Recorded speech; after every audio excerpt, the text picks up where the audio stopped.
Saludos mentes curiosas, bienvenidas al segundo episodio de nuestra nueva temporada. Hoy venimos a mostrarles algo diferente. Esta corta pero impresionante temporada es una joya de los destinos turísticos naturales del mundo, África. Hola a todos, no nos veíamos desde México. África fue un destino que tuve el privilegio de visitar hace 22 años, pero en ese momento la tecnología era muy diferente a la de hoy en día.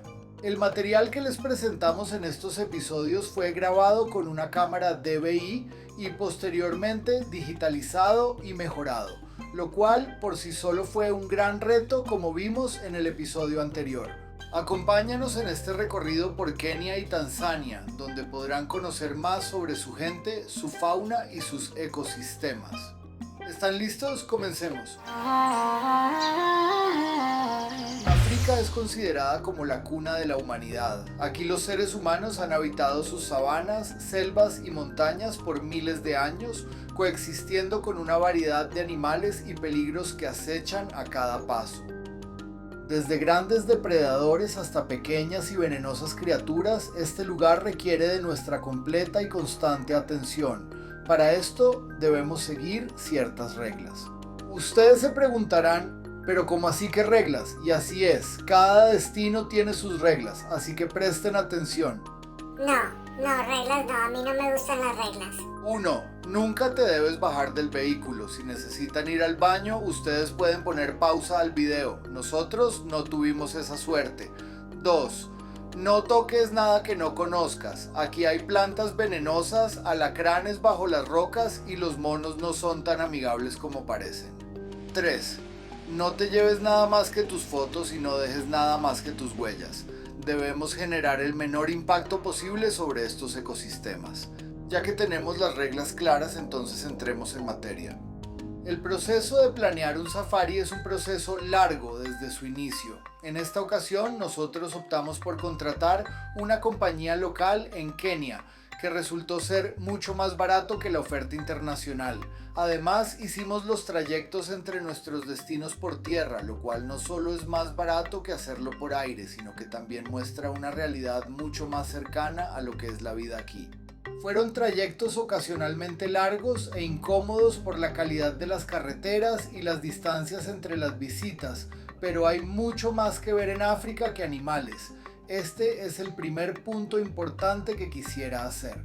En el viaje buscamos planear todo alrededor de los parques nacionales y visitamos varios de ellos como Nakuru, Serengeti y Ngorongoro.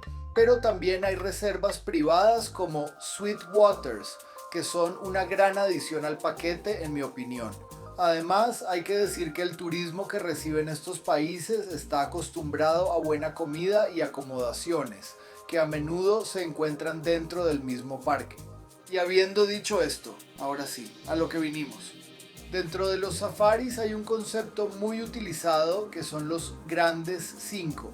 Estas son 5 de las especies animales más importantes, reconocidas y significativas dentro de la fauna africana. ¿Pueden adivinar cuáles son? Aquí se las cuento en orden de tamaño.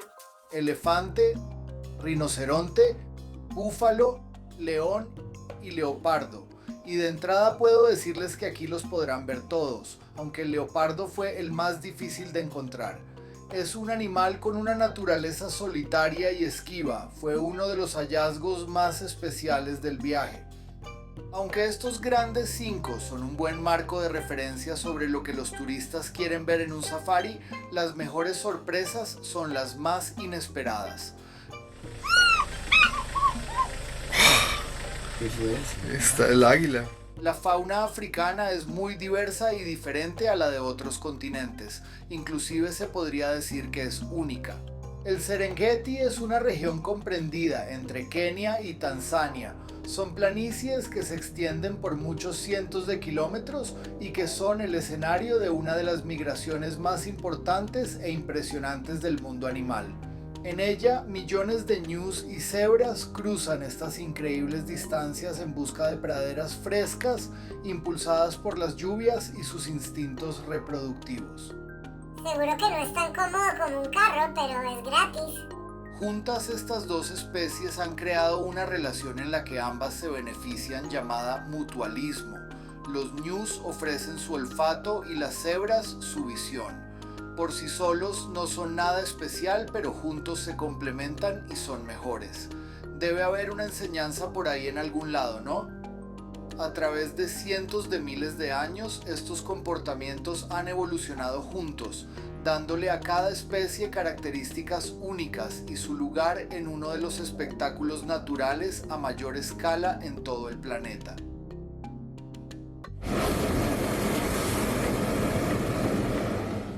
En nuestro viaje tuvimos la oportunidad de volar en globo sobre estas llanuras para presenciar el proceso migratorio de primera mano. Desafortunadamente las fechas no coincidieron con los volúmenes de animales que esperábamos ver, aunque esto no lo hizo menos memorable. Aunque sí debo decir que tuvimos un inconveniente. Observamos varios incendios desde el globo que probablemente contribuyeron a la escasez de animales. Aunque preguntamos por la causa de los incendios, estos no pudieron ser atribuidos a ninguna causa en particular. El fuego en estos ecosistemas es algo habitual y puede tener varios orígenes. Según el guía que nos acompañaba, pueden ser inclusive intencionales. Las cenizas de la vegetación sirven como fertilizante para un nuevo ciclo, asumiendo que coincidan con el inicio de las lluvias. Estoy seguro de que va a comenzar a llover. Afortunadamente, estos parches negros visibles en el paisaje no afectan gravemente los árboles. En estas planicies los árboles son esporádicos y las distancias entre ellos no permiten que el fuego queme sus copas.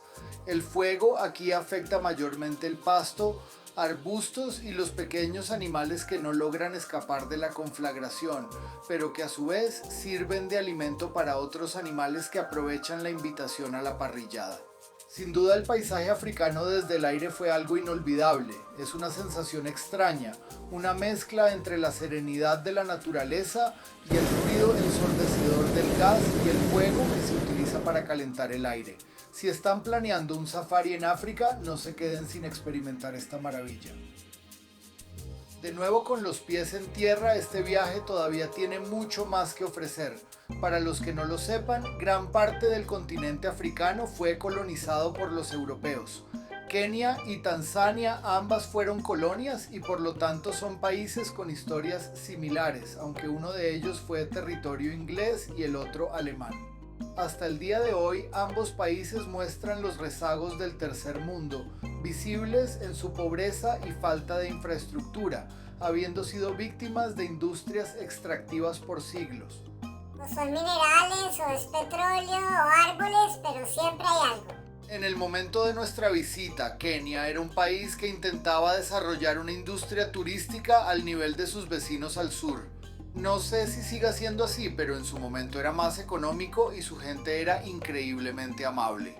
Un país con una vocación al ecoturismo como lo conocemos hoy en día, pero que lamentablemente hasta el día de hoy sigue sin consolidarse.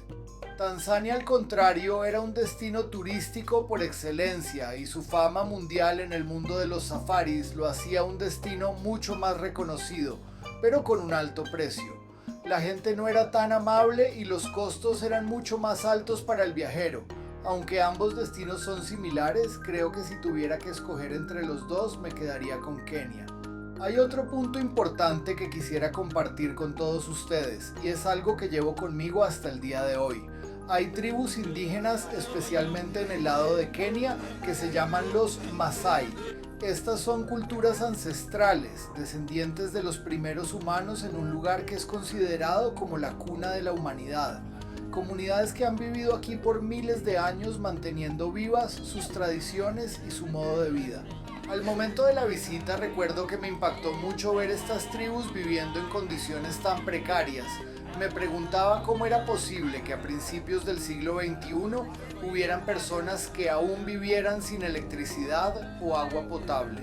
Inclusive más increíble todavía es que hay una práctica común en estas tribus que es meter sus animales domésticos de noche a sus casas y así evitar que estos sean víctimas de animales salvajes.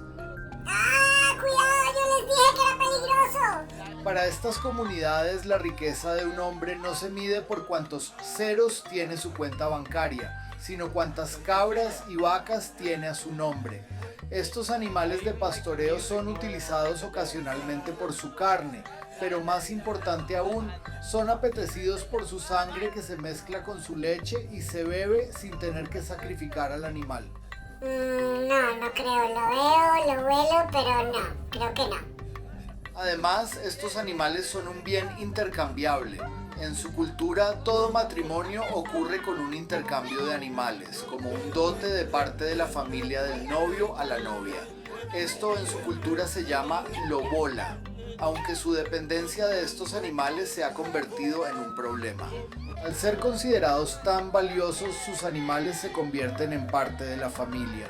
Muchos de estos animales no solo duermen dentro de la aldea, sino dentro de las casas y sus heces se ven por todas partes. Los problemas de salubridad son evidentes y la proliferación de las moscas y mosquitos es un problema grave en su calidad de transmisores de enfermedades. Fue algo que me costó mucho entender. Inclusive debo decir que nos hicieron más de una oferta por mi prima, una niña de 15 años en su momento, que aunque parecía un chiste, terminó siendo la dura realidad. Lo cual me lleva al próximo punto que quisiera hacerles a todos ustedes. Evitemos juzgar a los demás basándonos en nuestra propia realidad. Nadie tiene la razón absoluta y cada quien debe vivir su realidad de acuerdo a sus posibilidades. Bueno, todavía queda más de África. Nos vemos pronto. Con esta reflexión los dejamos por ahora, esperando que hayan disfrutado el episodio. Si es así, por favor, antes de irte, déjanos un like, suscríbete al canal y no olvides escribir tus comentarios. ¿Cuál fue tu momento favorito? Comparte este contenido con otras mentes curiosas y hasta el próximo episodio, manténganse curiosas.